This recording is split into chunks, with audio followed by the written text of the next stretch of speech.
Modi factor, उनका एक premium, उनका बनारस को चुनना। 2009 तक के चुनाव में औसत 28% के आसपास बीजेपी का वोट हुआ करता था और अब पूरे प्रदेश में 50% तक बढ़ गया। अकेले इनकी बात करें बनारस कंस्टिट्यूएंसी में, वो उससे भी ज़्यादा है। इन्होंने जातीय समीकरण के लिए भी बनारस को एक प्रयोग की तरह से इस्तेमाल किया। हिंदुत्व की बड़ी आइडियोलॉजी के अलावा और ये जो दूसरे तरीके होते हैं, ए पॉलिटिकल कम्युनिकेशन जिसको हम कह सकते हैं, उसके ज़रिए लोगों से बात करना, जिसकी लॉन्ग टर्म स्ट्रेटजी जो आप बच्चों का बता रहे हैं, ये उसके कारण है। मोदी का बनारस चुनना और किस मायने में अहम है?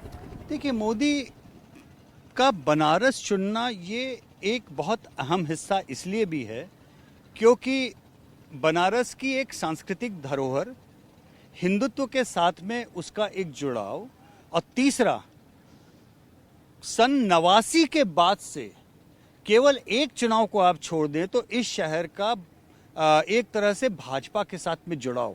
यहाँ पे बड़े बड़े विचित्र किस्म के एमएलए हुए हैं संजय भाई। आपको मैं, ये शहर दक्षिणी लगता है यहाँ पे आगे, यहाँ पे हमारे एक एमएलए हुआ करते थे श्यामदेव राय चौधरी दादा, उनका रिकॉर्ड है 9 बार लगातार जीते। उदल साहब का रिकॉर्ड उन्होंने तोड़ा। उनसे ज़्यादा फक्कड़ कोई पूरी दुनिया में एमएलए नहीं था।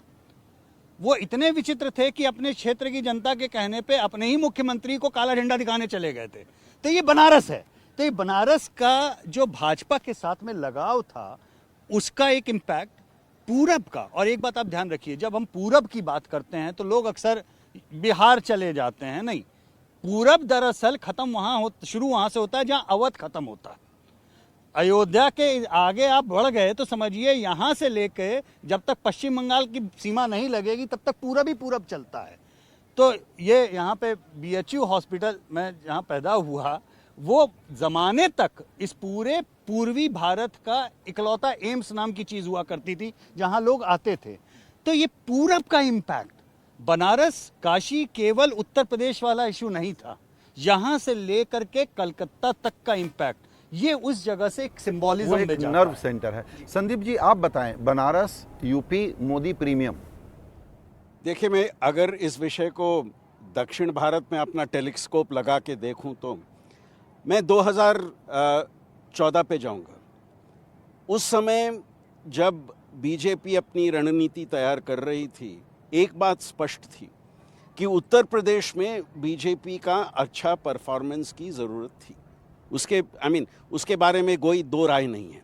बीजेपी को इस राज्य में अच्छा करना था और अच्छा अगर उसने किया तो ये मेजॉरिटी का मार्क जो है वो पहुंच सकता था। ये कारण एक। दूसरा कारण, प्रधानमंत्री दावेदार जो हैं, अगर वो खुद इस राज्य से लड़ें, उनका सीट एक गुजरात में भी था, यहाँ से भी लड़ें, तो जैसे अभी यशवंत भाई ने कहा, बनारस का एक लोकेशन आप देखें तो इस लोकेशन का एक महत्व है और बनारस पे चुनाव लड़ने से इस पूरे एरिया पे उसका इम्पैक्ट आप देखेंगे। 2014 का नतीजे देखिए, बनारस केवल नहीं, उसके इर्द गिर्द जो भी क्षेत्र थे उसका इम्पैक्ट इस पे हुआ। और लास्ट पॉइंट, जैसे यशवंत जी ने कहा, बनारस का जो एक सांस्कृतिक इम्पॉर्टेंस है वो भी शायद प्रधानमंत्री को यहाँ अट्रैक्ट किया। और एक फाइनल बात, 2014 से आज तक जो बदलाव इस क्षेत्र में लाया गया, कोई भी कर सकता था पहले, पर उनके प्रधानमंत्री बनने के बाद अपने क्षेत्र में ये काम करना, ये मुझे लगता है उनका एक गोल था जो उन्होंने इस बार जब चुनाव में जा रहे हैं उसको ठीक लोगों के सामने पेश किया। बिल्कुल।